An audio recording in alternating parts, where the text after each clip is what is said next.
धन्यवाद आदरणीय प्रधानमंत्री जी। अब मैं आपसे निवेदन करता हूं कि आप मार्गदर्शन भाषण कर हमारा उत्साहवर्धन करें।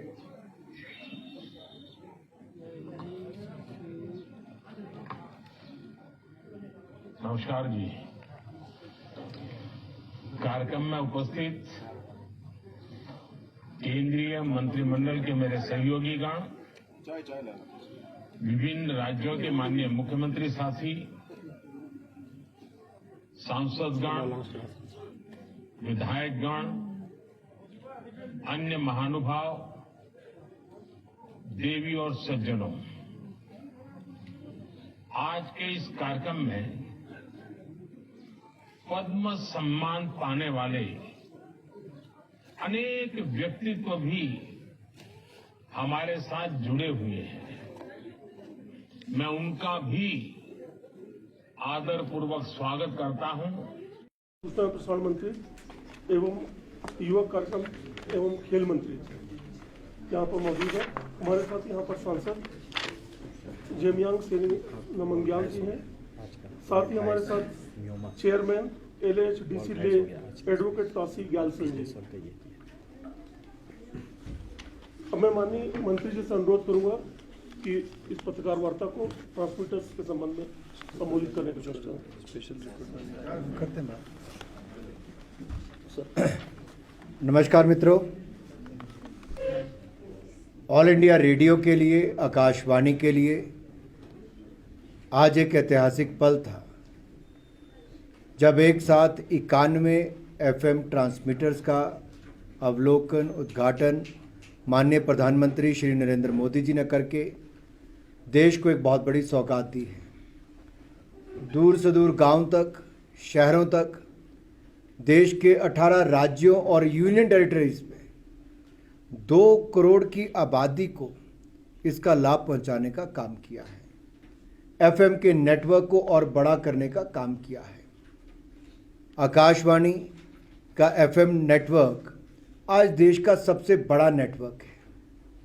और यही नहीं, 1930 में जब इंडियन रेडियो सर्विस शुरू हुई थी और उसके बाद 1936 में ऑल इंडिया रेडियो बना, आहिस्ता आहिस्ता ये आगे बढ़ा। आज़ादी के समय देश के 6 शहरों में ऑल इंडिया रेडियो की सुविधाएं थी, वहाँ से ट्रांसमिशन होता था। आज मैं कह सकता हूँ 262 स्टेशन देश भर में हमारे हैं। आज हम 23 लैंग्वेजेस, 146 डायलेक्ट में अपने प्रोग्राम्स का प्रसारण करते हैं। और यही नहीं, जो हमारा एक्सटर्नल सर्विसेज डेस्क है वो 11 भारतीय लैंग्वेजेस में और 16 फॉरेन लैंग्वेजेस में और 100 देशों तक इसकी रीच है। ये अपने आप में ऑल इंडिया रेडियो की, आकाशवाणी की ताकत है। ऑल इंडिया रेडियो के 18 FM स्टेशंस हैं और 2017 में मोदी जी की सरकार ने इसको एनालॉग से डिजिटल करने का जो निर्णय लिया, उसका भी बहुत लाभ मिला है। आज मैं लेह में हूँ और मुझे याद है पिछली बार जब मैं यहाँ पर आया था तब हमने हम्बुतिंगला में लगभग 13,200 फीट की हाइट पर 10 किलोवाट के FM ट्रांसमीटर का उद्घाटन किया था, समर्पित किया था। और इतनी खुशी वहाँ के लोगों के चेहरे पर थी। हमारे सांसद जामयांग जी, हमारे CEC के हमारे जो अध्यक्ष हैं, दोनों युवा भी हैं और ये भली भांति जानते हैं, बार बार रेडियो की मांग रखते हैं। आज भी मेरी दोनों से बैठकर चर्चा हुई कि आगे क्या करना है। तो ये जो हम्बुतिंगला का हमारा FM का ट्रांसमीटर था 10 किलोवाट का, इससे बहुत बड़ा लाभ मिला है। देश में भी और 5-7 लगते इलाकों में भी हमारे प्रोग्राम्स पहुंच पाएंगे। आज एक और कीर्तिमान स्थापित हुआ है। हमारे नायोमा में वर्ल्ड का हाईएस्ट 4100 मीटर की हाइट पर ट्रांसमीटर लगा है। आप कल्पना कीजिए, लगभग 14,000 फुट की हाइट पर जब ट्रांसमिशन होगी, साथ लगते कई किलोमीटर तक इसका लाभ मिलने वाला है। और हमारे लोगों को FM की सुविधा भी मिलेगी, प्रोग्राम भी सुनने को मिलेगा, न्यूज़ भी मिलेगी और अपने कल्चर को आगे बढ़ाने का अवसर भी मिलेगा। हमने दोनों युवा साथियों के साथ, चेयरमैन साहब के साथ भी और सांसद महोदय के साथ भी और एलजी साहब के साथ बैठ के बात की है कि स्थानीय प्रोग्राम्स को भी बढ़ावा देंगे। प्रधानमंत्री जी का बल होता है कि स्थानीय कल्चर को बढ़ावा देना है, तो हम यहाँ के स्थानीय प्रोग्राम्स को भी बल देंगे। इसका और ज़्यादा कंटेंट लोकल बनेगा और प्रसारण भी हर कोने तक पहुँचे, उसको भी हम सुनिश्चित करने का प्रयास करेंगे। मित्रों, आज मैं एक बात और कहना चाहता हूँ मन की बात पर। 30 अप्रैल को 100वां एपिसोड मन की बात का होगा। यह दुनिया भर में एक इतिहास होगा कि सबसे लंबे समय तक दुनिया के किसी हेड ऑफ स्टेट ने, भारत के प्रधानमंत्री जी ने 100 एपिसोड 9 साल तक देश की जनता को सीधे संबोधित करने का काम किया, मन की बात की है, जन जन तक अपनी बात पहुंचाने का काम किया है। और गांव गांव पे बैठे छोटे से छोटे व्यक्ति का काम vocal for local, one district one product, नारी शक्ति से लेकर अन्य ऐसी बातों को, बेटी बचाओ बेटी पढ़ाओ तक, इन सबको जन जन तक पहुंचाने का काम भी किया, जन आंदोलन बनाने का काम किया और जनता की आवाज को एक प्लेटफॉर्म आकाशवाणी के माध्यम से देने का काम किया है, मन की बात के माध्यम से किया है। और 30 अप्रैल को इतिहास लिखा जाएगा। करोड़ों लोग उस दिन इसको देखने वाले हैं। प्रधानमंत्री जी की आवाज सुनने के लिए हर महीने के आखिरी रविवार को उत्सुकता के साथ इंतजार करते हैं। परिवार इकट्ठे बैठते हैं, मित्रगण बैठते हैं, पॉलिटिकल पार्टीज के लोग बैठते हैं, एनजीओज के लोग बैठते हैं। प्रसारण देखिए, 300 से ज़्यादा तो community radio service centre, community radio centres हैं और हमारे सैकड़ों जो एफएम के चैनल्स देश भर में, वो टेलीविज़न वाले 100 से ज़्यादा टेलीविज़न चैनल ये सब दिखाते हैं। तो इतनी बड़ी व्यूअरशिप और लिसनरशिप शायद ही दुनिया भर में किसी के पास हो। ये सबसे बड़ा नेटवर्क पर भी अगर कीर्तिमान स्थापित होगा तो प्रधानमंत्री जी का होगा। ये अपने आप में बहुत कुछ कहता है। मुझे आज भी याद है, बचपन में हम लोग, क्योंकि मैं क्रिकेट खेलता था तो क्रिकेट की कमेंट्री रेडियो पर अधिकतर सुनते थे। मेरे पास आज भी वो ट्रांसमीटर है। मेरे पिताजी एक बार साउथ अमेरिका के टूर पर गए तो बहुत छोटा सा ट्रांसमीटर था, तो लगता था इतना छोटा सा, ट्रैवलिंग के लिए वो खुद भी बहुत ट्रैवल करते थे अपने लिए, और एक मैं खेलता तो मेरे लिए भी वो लेकर आए थे। मेरे पास आज तक वो रेडियो अपने पास मौजूद है और आज तक वो चलता है। और ये मैं 89-90 की बात कर रहा हूँ, 32 साल बाद की। और क्रिकेट को पॉपुलर करने का काम अगर किसी ने किया तो रेडियो का एक बहुत बड़ी भूमिका है और कमेंट्री की बहुत बड़ी भूमिका है। कमेंट्री ना हो तो क्रिकेट भी फीका लगता है, तो उसमें रेडियो का एक बहुत बड़ा योगदान है। ना जाने रेडियो का कहाँ कहाँ योगदान है, लेकिन इसकी ताकत टेलीविज़न आने के बाद, इंटरनेट आने के बाद, ओटीटी प्लेटफॉर्म आने के बाद भी कम ना हो। इसकी ताकत को बढ़ाने का काम प्रधानमंत्री मोदी जी ने किया है और मैं आशा करता हूं उनका आशीर्वाद हमें आगे भी ये मिलता रहेगा और हम भी देश की कला, संस्कृति, साहित्य, इसको भी बल देते रहेंगे, देश के लोगों की उपलब्धियों को भी बताते रहेंगे और न्यूज़ को भी लोगों तक समय पर पहुंचाते रहेंगे। आप सब जुड़े, आपका धन्यवाद। आपके मन में कोई प्रश्न हो तो मैं उसका उत्तर देने के लिए आपके समक्ष हूँ। सर, यकीनन रेडियो का बहुत बड़ा रोल रहा है, खासकर लद्दाख जैसे जगहों पे मार्जिनलाइज्ड सोसाइटी की वॉइस को उठाने के लिए। मेरा सवाल ये है सर, जैसे ऑल इंडिया रेडियोस लद्दाख के अंदर मुख्तलिफ रेडियोस हैं, वहाँ पे एम्प्लॉयज़ हैं डीडी और ऑल इंडिया में, तो असाइनमेंट बेसिस पे काम करते हैं। उनकी मांग है कि उनको या तो कॉन्ट्रेक्चुअल पे लिया जाए या परमानेंट किया जाए। दूसरी जानब sir, all India radio Kargil की अगर हम बात करें तो all India radio Kargil strategically काफ़ी इंपॉर्टेंट माना जाता है और वहाँ के लोगों की डिमांड है कि ऑल इंडिया रेडियो को करगिल को एम्पावर किया जाए। इससे पहले वहाँ पे एक डीडीजी का पोस्ट हुआ करता था, अब डीडीजी के पोस्ट को भी शिफ्ट किया है, तो लोग मांग कर रहे हैं कि डीडीजी के पोस्ट को भी दिया जाए, तो इस पर आप क्या कहना चाहिए? हमने एलजी महोदय से, सांसद महोदय से और चेयरमैन महोदय से, तीनों से मिलके और डिपार्टमेंट के अधिकारियों से मिलके बैठ के बातचीत की है। मैं आपके पास आने के बीच में जो आधा घंटा बैठा था वो उसी काम पे बैठा था, किस पूरे क्षेत्र में हमें और क्या करना है, और हमने उन बातों को बड़ी गंभीरता से सुना है और डिपार्टमेंट उस पर निर्णय करेगा समय पर, एक एक करके जिन चीज़ों को भी जैसे मैंने आपको कहा कि लोकल कला संस्कृति से जुड़े हुए जो प्रोग्राम्स हैं वो और कैसे अच्छे बन पाएँ, किस तरह के बने, उस पर भी हम काम करेंगे। स्थानीय कलाकारों को और अवसर मिले, हम उसमें भी काम करेंगे। हमारा नेटवर्क और बढ़े, हम उस दिशा में भी काम करेंगे। तो आप आने वाले समय में बदलाव देखोगे इस पे। और हम यहाँ तो इसलिए करेंगे भाई कि प्रधानमंत्री जी ने तो लेह लद्दाख को वो दिया जो सालों से मांग थी, यूनियन टेरिटरी का दर्जा ही दे दिया और यहाँ सेंट्रल यूनिवर्सिटी दे दी। यहाँ पर इतने और काम चल रहे हैं, जो सोलर पार्क भी यहाँ पे बनेगा वो अपने आप में, देखिए इतनी बड़ी योजना भारत सरकार ने दी है। ट्रांसमिशन लाइंस यहाँ से इवैक्यूएट करना पावर को, हज़ारों करोड़ रुपए का खर्चा, शायद 19,700 करोड़ का वो खर्चा केवल ट्रांसमिशन लाइंस का ही है, उसके लिए भी किया है। तो इसको तो एक हब बनाएंगे टूरिज्म का, यहाँ के कल्चर को दुनिया भर में पहुँचाने के लिए काम करेंगे। रेडियो क्या, टेलीविज़न पे भी हम लोग काम करने वाले हैं। सर, पीएम मोदी जी का यही हमेशा से एजेंडा रहा है, कवर द अनकवर्ड, जैसे वो बताते आए हैं। तो इसमें जैसे आप ट्रांसमीटर, जैसे जगह जगह पे जहाँ रूरल एरिया से जहाँ लोग सुन नहीं पाते न्यूज़ को, उतना अनएम्प्लॉयमेंट का भी थोड़ा इश्यूज है। तो क्या इसमें ज़्यादा युवाओं को लिया जाएगा, क्या उनको ज़्यादा काम मिल सकता है इस माध्यम से सर?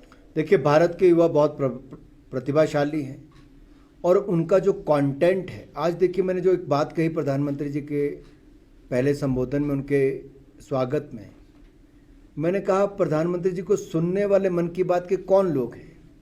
100 करोड़ लोग सुनते हैं जिन्होंने कभी ना कभी सुना है।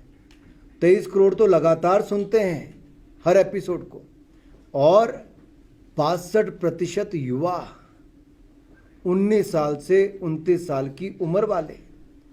तो युवाओं के ही दृष्टि से कार्यक्रम चाहता हूँ, लेकिन समाज में बहुत सारे वर्ग हैं, बुजुर्गों के लिए भी चाहिए, महिलाओं के लिए भी चाहिए, किसानों के लिए भी चाहिए, लेकिन युवाओं की भूमिका उसमें बढ़ चढ़ कर हम सुनिश्चित करेंगे।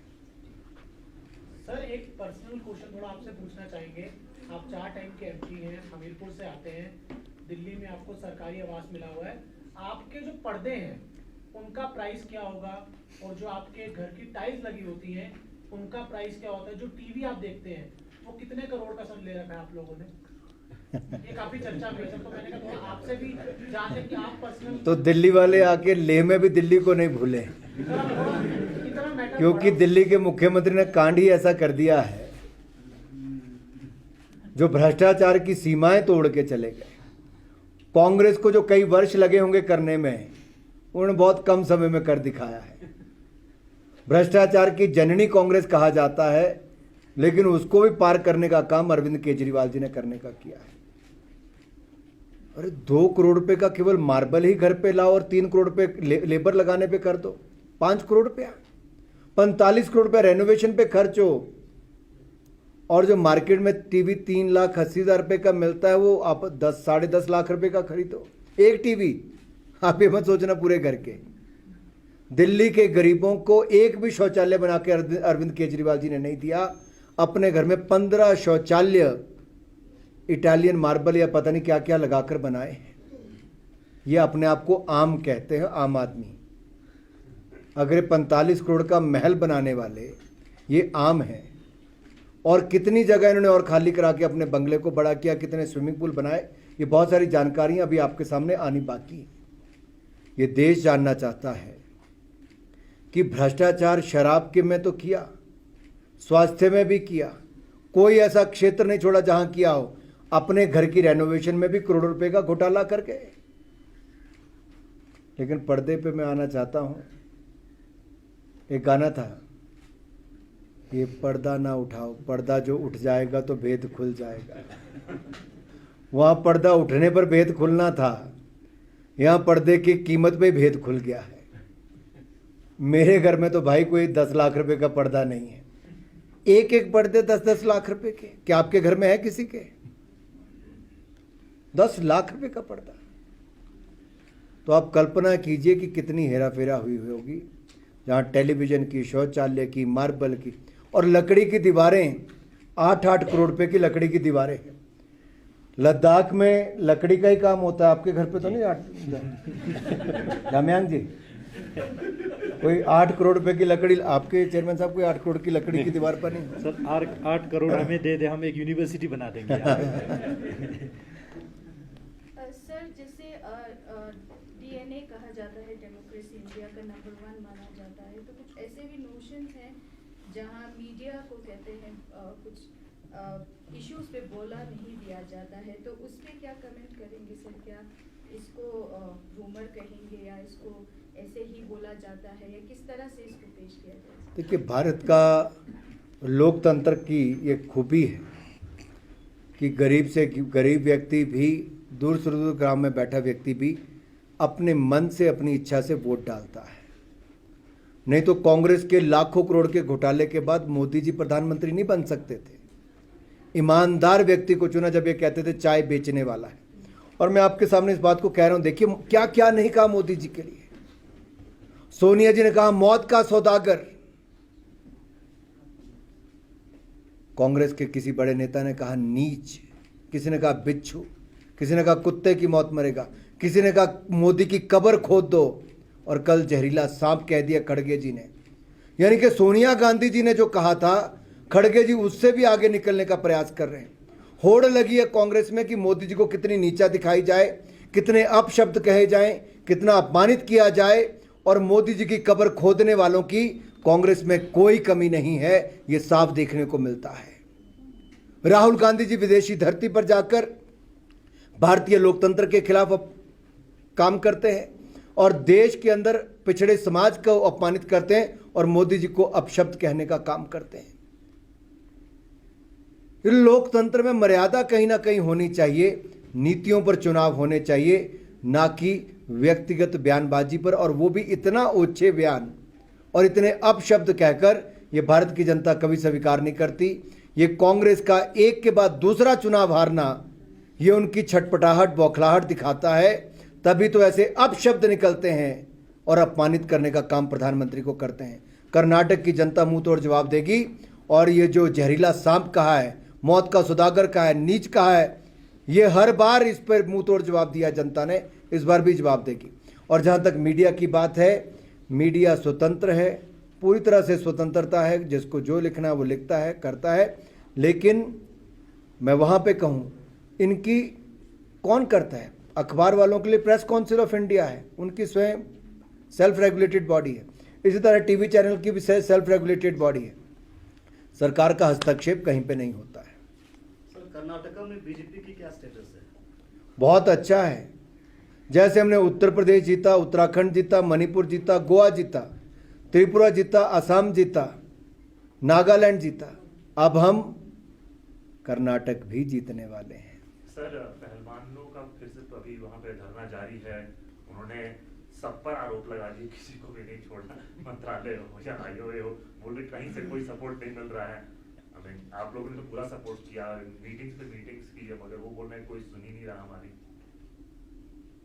देखिए, पिछली बार भी मैंने स्वयं व्यक्तिगत रूप से मिला, भारत सरकार की खेल सचिव मिली, हमारे अधिकारी मिले, मैं भी कई घंटों तक, एक दिन नहीं 2 दिन उनसे मिला। उनसे बातचीत करके कमेटी का गठन किया गया, फैक्ट फाइंडिंग कमेटी का, ओवरसाइट कमेटी का। उस कमेटी के सामने जितने लोगों को पेश होना था सबको अवसर दिया गया, और अवसर देने का मतलब यह है कि जिसको जो भी बात रखनी थी वो रखें। जब ये कमेटी बनी, उस कमेटी में भी महिलाओं को ही ज़्यादा तादाद में रखा गया, और इसलिए था कि महिलाओं के सामने महिला अपनी बात खुलकर कर सकती है, और सबको अवसर दिया गया।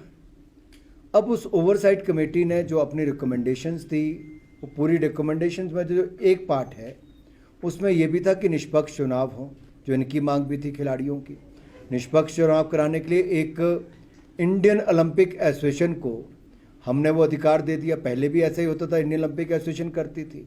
तो इंडियन ओलंपिक एसोसिएशन ने कल अपनी एक कमेटी भी गठित कर दी, एडॉक कमेटी। अब वो एडॉक कमेटी 45 दिन के अंदर चुनाव करवाएगी, नई संस्था को चुनेगी, एक रिटायर्ड जज उसके कराने के लिए नियुक्त किए जाएंगे। ये पूरी कमेटी, वहाँ पर सिलेक्शन हो, टूर्नामेंट का आयोजन हो, उसको लेकर निर्णय हो, और इंटरनल कंप्लेंट कमेटी जो होनी चाहिए ऑर्गेनाइजेशन में, जहां पर कोई भी खिलाड़ी हो, लड़का लड़की अपनी शिकायत दर्ज करा सकता है, उसका गठन भी करवा कर देगी। तो सारे कदम उसी दिशा में है, सारे कदम उसी दिशा में है। एक प्रक्रिया है और प्रक्रिया जब कमेटी की रिपोर्ट आई उसके बाद जो जो कदम उठाने उस दिशा में कदम उठा रहे हैं। और जहां तक एफआईआर की बात है, ये धरने पर बैठने से पहले भी या उस समय जब आंदोलन किया उस समय भी, उससे पहले भी आप किसी भी पुलिस स्टेशन पे जाके अपनी कंप्लेंट दर्ज करवा सकते थे, उस पर कहीं रोक नहीं थी। सर, हिमाचल की जो असेंबली इलेक्शन तो बीजेपी हार गया, आप एमसी का इलेक्शन आने वाला है, किस तरह से देख रहे हैं? जीतेंगे। कॉरपोरेशन हमने पहले भी जीती, स्मार्ट सिटी हमने शानदार बनाई है और 6500 करोड़ रुपया खर्च करके शिमला का और धर्मशाला का जो विकास हुआ है, देखिए शिमला में तंग सड़कें थी, चौड़ी सड़कें बनी, पैदल चलने के लिए जगह नहीं थी, फुटपाथ बना दिए, वहाँ पर लाइटें लगा दी, वहाँ पर सौंदर्यकरण कर दिया, वहाँ पानी की समस्या थी तो 70 करोड़ की एक स्कीम बनाकर पानी की समस्या को दूर किया। 1813 करोड़ रुपए की हमने वर्ल्ड बैंक की प्रोजेक्ट मंजूर करा दिया, काम चल रहा है और अब 24 घंटे 7 दिन पानी मिलेगा और 40,000 लीटर पानी मुफ्त हर परिवार को मिलेगा। 50% कूड़ा पे जो टैक्स लगता था इकट्ठा करने पे, उसको माफ़ी हो जाएगी। एक निगम एक टैक्स होगा, अलग अलग टैक्स नहीं होंगे, तो जीवन और आसान होगा ईज ऑफ लिविंग। टूरिज्म बढ़ाने के लिए हमने पार्किंग 2000 की पहले आईजीएमसी के साथ कर दी थी, 700 की और बना रहे हैं और जहाँ जहाँ जरूरत होगी वहाँ और बनाएंगे। हमने अब 1556 करोड़ रुपए का 1556 करोड़ रुपीज़ के ये जो अपनी केबल कार है वो स्मार्ट सिस्टम हम पूरे शिमला भर के लिए बना रहे हैं। पर्वतमाला योजना के अंतर्गत एनडीपी से हमने उसको मंजूर भी करवा दिया है, अब उसका एग्जीक्यूशन शुरू हो जाएगा। ये सारे काम शिमला को एक नई ऊंचाइयों पर ले जाएंगे, क्योंकि शिमला पहाड़ों की रानी भी है और पहाड़ों की रानी और सुंदर हो और आकर्षित हो करे लोगों को, पर्यटकों को, उस दिशा में काम करेंगे और फिर भारतीय जनता पार्टी का मेयर और कॉरपोरेशन बनेगी। सर, आप स्पोर्ट्स मिनिस्टर भी, स्पोर्ट्स को आगे लेने के लिए आपका बहुत बड़ा योगदान रहता है, तो लद्दाख के अंदर रहबर खेल स्कीम के तहत स्पोर्ट्स फील्ड में जो फिजिकल टीचर्स को, देखिए राज्य का विषय है, उस पॉलिसी पर राज्य को ही निर्णय करना है। एमपी साहब कमेंट कर सकते हैं, वो वही करेंगे। मैं थोड़ा सा बता दूं, जिस तरह बताया जम्मू कश्मीर सरकार का एक पॉलिसी आया था रेबर खेल का, उसमें लद्दाख का 98 ऐसे युवा जो काम पे अभी लागू है, इस पे उनका मांग है उनको रेगुलराइज किया जाए। 7 साल होने पर रेगुलराइज करना सरकार का जो आज जम्मू कश्मीर सरकार का निर्णय था, अभी 7 साल होना बाकी है, तो इसको हमने पार्लियामेंट में उठाया और लेफ्टिनेंट गवर्नर महोदय से भी चर्चा किया है, इस पे काम आगे बढ़ रहा है। आप सब लोग यहाँ पर उपस्थित हुए, बहुत बहुत धन्यवाद सर। अपनी परमिशन सर खत्म समाप्त करते हैं, धन्यवाद। वैसे हम तीनों AIR ट्रांसमिशन का आज इनॉग्रेशन हुआ है, तो उसी बारे में आपसे जानेंगे। इंचार्ज है दोनों DD न्यूज़ और रेडियो के सर, बहुत बहुत स्वागत है चैनल पे। सबसे पहले आपका नाम जानने की कोशिश करेंगे, क्योंकि दर्शकों को एक बार फिर से इंट्रोडक्शन दे दे अपना। बहुत बहुत धन्यवाद अमूल्य। मेरा नाम सोनम अंगचुक है, मैं आकाशवाणी और दूरदर्शन का एज ए प्रोग्राम हेड में काम कर रहा हूँ और मेरी जिम्मा ज़्यादातर यहाँ के प्रोग्राम जनरेशन से रहती है। आज जो 100 वाट FM ट्रांसमीटर का जो इनॉग्रेशन प्रधानमंत्री महोदय ने किया है, इससे एक लाभ होगा, जैसे कि हम लेह में FM ट्रांसमीटर आज पहले से ही काम कर रहे हैं। अब डिस्ट्रिक्ट न्योमा और खलदसे के जो निवासी हैं उन लोगों को भी FM क्वालिटी के प्रोग्राम्स यहाँ पर मिलने शुरू हो जाएंगे। तो अब जैसे मैं अभी जो कार्यक्रम ख़त्म हुआ था उसके बाद मंत्री जी से हमें एक डिस्कशन करने का मौका मिला, लेकिन हमारा लद्दाख का एक ये है, क्योंकि ये क्षेत्र जो है ज़्यादातर पहाड़ी क्षेत्र है, FM ट्रांसमीटर एक पर्टिकुलर एरिया के तक ही सीमित रहती है और यहाँ पर हमारे सुनने वाले कार्यक्रम रेडियो के हों तो वो ज़्यादातर गांव में रहते हैं और गर्मियों में तो खासकर लोग ज़्यादा हेमलेट्स में चले जाते हैं अपने माल मवेशियों को लेके। तो उस सूरत में हमने मंत्री महोदय जी से भी रिक्वेस्ट किया था कि सर यहाँ पे FM और FM के साथ साथ मीडियम वेव और शॉर्ट वेव के ट्रांसमीटर की भी ज़रूरत है। तो उनको बखूबी उन्होंने सुना और हम समझ सकते हैं, उम्मीद रखते हैं आने वाले दिनों में यहाँ के जो लोगों के लिए शॉर्ट वेव और मीडियम वेव के जो ट्रांसमीटर है उसमें भी कुछ बढ़ोतरी मिलने की हमें उम्मीद है। जी सर, हम ये भी जानते हैं कि बहुत मुश्किल से, बहुत चैलेंजेस के साथ जो है आप यहाँ से ऑपरेट करते करते हैं और आपके कंधों पे बहुत बड़ा रिस्पॉन्सिबिलिटी आ गया है कि और भी जगहों पे जो है आज इनॉग्रेशन किया है प्रधानमंत्री जी ने, तो इस पे क्या क्या टॉपिक्स रखेंगे, जिस तरह से लोगों तक, जैसे अभी खूब कहा है कि OTT प्लेटफॉर्म्स आ गए, सोशल मीडिया, फिर भी कहीं ना कहीं जो है रेडियो का अभी भी बहुत लोग जो है वो सुनते नज़र आए हैं, तो कितनी तैयारी है, बहुत बड़ा रिस्पॉन्सिबिलिटी है सर? जी, आकाशवाणी की बात करूँ तो प्रोग्राम हमारा दिन में 11 घंटे का सर्विसेज है। सुबह से तकरीबन 7:30 से रात के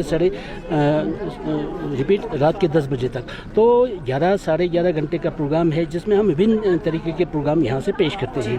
अब थोड़ा सा कठिनाई यहाँ पे प्रोग्राम स्टाफ की है, जो जितने प्रोग्राम प्रोडक्शन टीम उतने नहीं है जितने आज से 10 साल पहले हुआ करते या 15 साल पहले हुआ करते थे, तो इसमें थोड़ा सा हमें कठिनाइयाँ होती है। तो इसके बारे में भी मंत्री महोदय से हमारी विस्तार से चर्चा हुई है और हम उम्मीद रखते हैं इसमें भी थोड़ा सा बढ़ोतरी हो। और जैसे कि आप जानते हैं आकाशवाणी और दूरदर्शन दोनों में विजुअल की संख्या काफ़ी है। कई लोग यहाँ पे 10-15 साल से यहाँ पे लगातार काम कर रहे हैं, तो उनका हमने मुद्दा यहाँ पे उठाया है, मंत्री महोदय जी के साथ उठाया है। तो ये सब अगर थोड़ा रेगुलराइज हो जाए या इनको जो उनकी जो रिन्यूमरेशन है उनमें थोड़ा सा बढ़ोतरी हो जाए तो हम प्रोग्राम को और बेहतर तरीके से पेश कर सकते हैं। दूरदर्शन की भी जिम्मे आया, तो दूरदर्शन में भी हमने पिछले 1 साल में हमने प्रोग्राम को बदलने की या इसमें चेंजेस लाने की कोशिश की है। हर 6 महीने के बाद प्रोग्राम में थोड़ा हम तब्दीली लाते हैं। पहले एक खस्बे तंख्बे का प्रोग्राम जो हमने सर्दियों में चलाया था वो पहली बार हुआ था। अब इस तरह नए समर्स में भी और छोटे मोटे प्रोग्राम जो हमसे हो पाती है, जो हमसे बन पाती है, वो हम बनाएंगे और दर्शकों को दिखाने की कोशिश करेंगे। जी शुक्रिया, बहुत शुक्रिया। सर, आज AIR ट्रांसमिशन जो है PM मोदी ने वर्चुअली उन्होंने इनोग्रेट किया है, तो काफ़ी अच्छी खबर है और दूर दराज इलाकों में रेडियो का इस तरह का खबर पहुंचना, एंटरटेनमेंट पहुंचना बहुत बड़ी बात है, तो आप क्या कहेंगे सर इस पर? सबसे पहले तो मैं माननीय प्रधानमंत्री जी का धन्यवाद करना चाहूँगा और साथ ही साथ जो है हमारे information and broadcasting minister Anurag ji का भी मैं धन्यवाद करना चाहूँगा कि उन्होंने जो है आज जो है ऑफिशियली जो है लद्दाख को FM AIR FM डेडिकेट किया है और ख़ासकर जो है लद्दाख के जो दुर्गम क्षेत्र में ये इसका जो है FM सर्विस अभी शुरू हो जाएगा आज के बाद, जिसमें जो है खालसे जो है हमारा पूरा शाम रीजन है जहाँ पे ज़्यादातर जो है गांव जो है हमारे रूरल क्षेत्र में पड़ता है। उसी तरह चंगथंग जो है हमारा बहुत ही स्ट्रेटेजिक जगह है और हमारा बिल्कुल रिमोट और रूरल जगह है, वहाँ पे हमने शुरू किया है आज AIR 93 FM का। और उसी तरह जो है नुब्रा में भी जो है हमें FM जो है लोगों को जो है वहाँ पे डेडिकेटेड किया है। माननीय प्रधानमंत्री जी के शुभ हाथों पे जो है वर्चुअली जो है इसका लॉन्चिंग आज ऑफिशियली हुआ है। जी मैं सबसे पहले तो लद्दाख के लोगों को बधाई देना चाहूँगा, खासकर जो है खलचे जो सब डिवीज़न में जो जितने भी लोग रहते हैं और उसी तरह चंगथंग में जितने लोग रहते हैं और हमारे नुब्रा रीजन में जितने लोग रहते हैं उन सभी को मैं धन्यवाद करना चाहूँगा और उन सबको मैं बधाई देना चाहूँगा और माननीय प्रधानमंत्री जी और अनुराग जी के मैं बहुत बहुत बधाई देना चाहूँगा और उनको भी धन्यवाद करना चाहूँगा कि उन्होंने जो है हमें ये FM दिया है। और जैसे कि अभी माननीय प्रधानमंत्री जी के भी स्पीच में था कि ये एक इंफोटेनमेंट की द्वारा काम करेगा और जाहिर सी बात है FM और रेडियो हमारे लिए बहुत इम्पोर्टेंट है और स्पेशली जो है रूरल सेक्टर में बहुत इम्पोर्टेंट है। यहाँ अक्सर जो है अगर हम देखा जाएगा तो जो लिसनर है वो ज़्यादातर जो है हमारे रूरल क्षेत्र में होते हैं जहाँ पे जो है रेडियो का इस्तेमाल ज़्यादा करते हैं। यहाँ तो खैर आपके जो शहरों में जो है बहुत सारे इंटरनेट और बहुत सारे कंटेंट जो है आपको मोबाइल और इंटरनेट पे मिलते हैं, लेकिन गाँवों में जो है रेडियो का इस्तेमाल ज़्यादा होता है। तो इसके लिए मैं समझता हूँ बहुत ही एक फ़ायदेमंद रहेगा। FM के चैनल के द्वारा जो है लोगों तक जो है अच्छे संदेश पहुंचा पाएंगे, एक अच्छा मैसेज उन तक पहुंचा पाएगा, सोशल मैसेज उन तक पहुंचा पाएंगे। और साथ ही साथ जो है हमने जैसे कोविड पे हमने रियलाइज़ किया है कि जब ये जो क्राइसिस होते हैं तो वहाँ पे जो है जहाँ जहाँ इंटरनेट का सुविधा ठीक से नहीं मिल पाता है वहाँ पे इंफॉर्मेशन देना भी मुश्किल होता है और हमारे बच्चों को कुछ एजुकेशन देना हो तो वो भी नामुमकिन हो जाता है। तो रेडियो उसका भी एक काम कर सकता है। जो FM अभी जो हमें सर्विसेज जो शुरू हुआ है तो उसका भी फ़ायदा होगा। दूसरा जो है यहाँ पे जो है लोगों को बहुत सारे कुछ सीखने को भी जो है रेडियो के माध्यम से मिलेगा। इंटरटेनमेंट तो जाहिर सी बात है साथ में आता ही है, लेकिन ये एक इंफोटेनमेंट का एक अच्छा एक काम जो है करेगा और हमारा नीड भी था जी रूरल में जो है तो उससे मुझे पूरा उम्मीद है कि आने वाले दिनों में इसका फ़ायदा लोगों को मिलेगा। और साथ ही साथ जो है हमने अभी माननीय मंत्री जी को रिक्वेस्ट भी किया है ये मीडियम वेव और जो है शॉर्ट वेव का जो है बैंडविड्थ को भी जो है बढ़ाने की आवश्यकता है ताकि जो है हमारे जितने भी जो बॉर्डर इलाके हैं, जितने भी जो एक्सट्रीम रिमोट जगह पे हमारे गांव बसे हैं वहाँ तक जो है ये रेडियो का सर्विसेज जो है बिल्कुल अनइंटरप्टेड मिले। तो उसके ऊपर भी चर्चा हुआ है। आने वाले दिनों में मंत्री जी ने आश्वासन दिया है उनके ऊपर भी काम करेगा। तो ये हमारे लिए मैं समझता हूँ आज बहुत ही खुशी का दिन है। एक FM सर्विस अब हमारे ले डिस्ट्रिक्ट के ऑलमोस्ट सभी रीजन में हमारा कवर्ड है जी। Thank you.